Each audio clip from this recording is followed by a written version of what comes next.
आज हम आपको इस वीडियो के माध्यम से संविधान अनुपात के दूसरे भाग के बारे में बताने जा रहे हैं।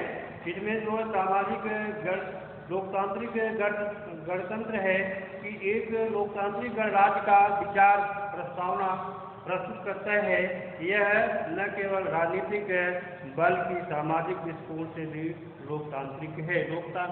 गणराज्य माने वह देश गणराज्य कहलाते हैं जिसमें देश का सर्वोच्च जो है पद जो होता है वह जनता द्वारा प्रत्यक्ष या परोक्ष रूप से एक निश्चित अवधि के लिए जो चुना हुआ व्यक्ति जब शासन करता है तो उस देश को गणराज्य कहलाते हैं। दूसरे शब्दों में हम न केवल सरकार का एक लोकतांत्रिक रूप से बल्कि न्याय, स्वतंत्रता, बंधुत्व एवं समानता, मानवता के साथ लोकतांत्रिक समाज भी है। सभी प्रकार के लोकतंत्र में सीधे या अप्रत्यक्ष रूप से आम लोगों की भागीदारी है। भारत में सरकार के प्रतिनिधि संसदीय लोकतांत्रिक प्रतिरूप की अपनाया है। संविधान लोगों द्वारा प्रत्यक्ष नियंत्रण के लिए कोई प्रावधान नहीं करता है। हालांकि भारत में के लोग केंद्र में संसद के माध्यम से अपनी संप्रभुता का प्रयोग करते हैं और प्रत्येक राज्य में सार्वभौमिक वयस्क मताधिकार के आधार पर विधायिका का प्रतिनिधित्व करते हैं। जैसे यहाँ पे सार्वभौमिक मताधिकार माने है कि सभी को 18 साल की उम्र के बाद चाहे वह स्त्री हो चाहे पुरुष हो उसको सार्वभौमिक मताधिकार प्राप्त है।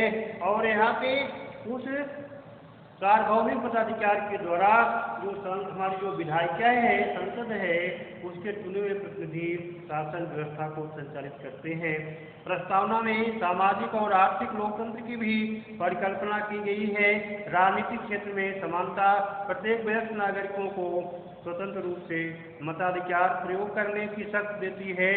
सामाजिक लोकतंत्र को सुनिश्चित करने के लिए संविधान में गरीबी, स्वास्थ्य और असमानताओं जैसे सामाजिक आर्थिक समस्याओं से निपटने के लिए शक्ति दी है।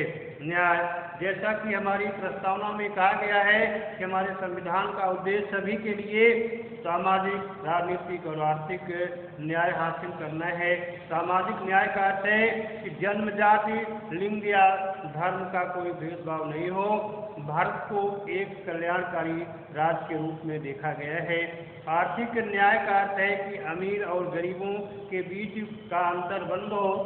इसके बाद फिर है राजनीतिक न्याय का अर्थ है कि हर किसी को राज्य के मामलों में भाग लेने का अधिकार। स्वतंत्रता, लोकतंत्र स्वतंत्रता के विचार से पूरी तरह से जुड़ा हुआ है। इसमें एक तरह किसी भी व्यक्ति को स्वतंत्र और सभ्य अस्तित्व के लिए कुछ न्यूनतम अधिकारों का आनंद किया जा सकता है।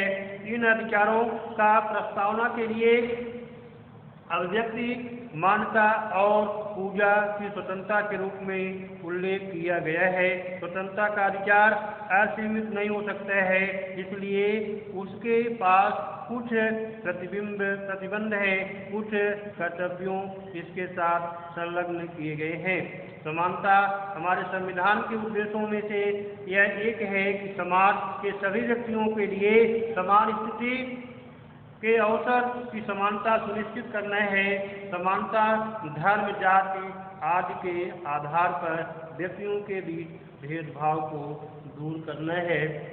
सभी नागरिक कानून के समक्ष समान हैं और देश के कानून द्वारा समान सुरक्षा का आनंद लेते हैं। समानता को नागरिकों के मौलिक अधिकारों के रूप में निरूपित किया गया है। बंधुत्व, यदि देश के लोगों के बीच भाईचारे और एकता की भावना हो तो एक लोकतांत्रिक व्यवस्था स्वस्थ तरीके से काम कर सकती है। भारत विविधताओं का देश है, अनेक लोगों के बीच भाईचारे की भावना आवश्यक है। अब नागरिकता का सिद्धांत राष्ट्र की एकता और अखंडता को इस अर्थ को मजबूत बनाने के लिए निर्देशित है। सभी को समान अधिकार देने के लिए भी बंधुत्व लागू किया गया है। राज्य के निर्देशक सिद्धांतों का उपयोग सभी नागरिकों को लाभान्वित करने के लिए किया गया है ताकि वे आजीविका का पर्याप्त साधन उपलब्ध करा सके। राज्य कार्य करने के लिए मानवीय स्थितियों को प्रदान करने के लिए सुनिश्चित करने के लिए सभी नागरिकों को सभ्य जीवन स्तर प्राप्त कर सके। इसके बाद फिर है 1976 में 42वें संविधान संशोधन के प्रस्तावना में समाजवाद शब्द सम्मिलित किया गया है। मूल संविधान में किसी भी विचारधारा का उल्लेख नहीं किया गया है, लेकिन इसे अपने नागरिकों के लिए सुरक्षित आर्थिक न्याय और अवसर की समानता सुनिश्चित करने के लिए अपनाया गया है।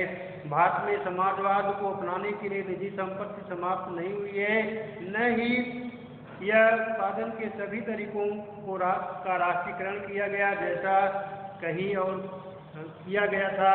भारत में यदि समाजवाद का असली अर्थ सामाजिक, आर्थिक और राजनीतिक समानता की स्थापना है तो इसका उद्देश्य अमीर और गरीबों के बीच की खाई को कम करना, गरीबों और पिछड़े लोगों के कष्टों को कम करना है।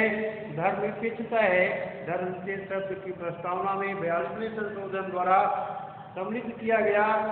हालांकि भारत सदा से धर्मनिरपेक्ष देश था।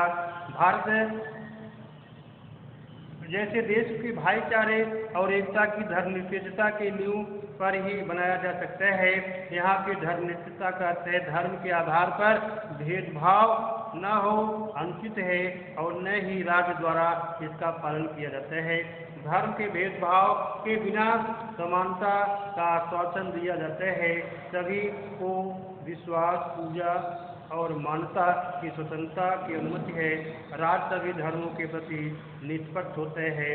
इसके अतिरिक्त राज्य किसी भी विशिष्ट धर्म के राज्य धर्म के रूप में नहीं करना अपना सकता है। यह सभी धर्मों को समान रूप से रक्षा करता है।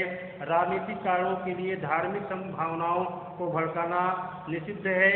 हमारे संविधान द्वारा निर्धारित विभिन्न उद्देश्यों का विभिन्न तरीकों से प्रथा में अनुवादित किया गया है। मौलिक अधिकार, धर्मनिरपेक्षता, समाजवाद, धर्म, सांस्कृतिक और शिक्षा और स्वतंत्रता, समानता के अधिकार, संवैधानिक उपायों के अधिकार, शोषण के खिलाफ अधिकार आदि का विचार सुनिश्चित करते हैं।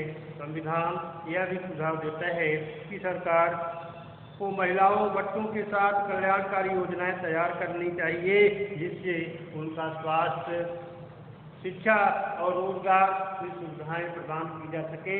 हमारा संविधान सामाजिक परिवर्तन का एक साधना है क्योंकि यह कानूनों को सम्मिलित करता है तथा भारत के कल्याणकारी राज्य के रूप में स्थापित करता है। संविधान कठोर नहीं है, इसके सरकार के संविधान में संशोधन करने और जब जरूरत पड़ी तो कानूनों में बदलाव करने का जो है पूरी तरह से व्यवस्था की गई है। इस प्रकार से हमारा जो संविधान है वह बहुत ही लचीला है। इस प्रकार यह पाठ समाप्त हुआ। हम अगले पाठ को जो है अगले वीडियो के माध्यम से आप लोगों को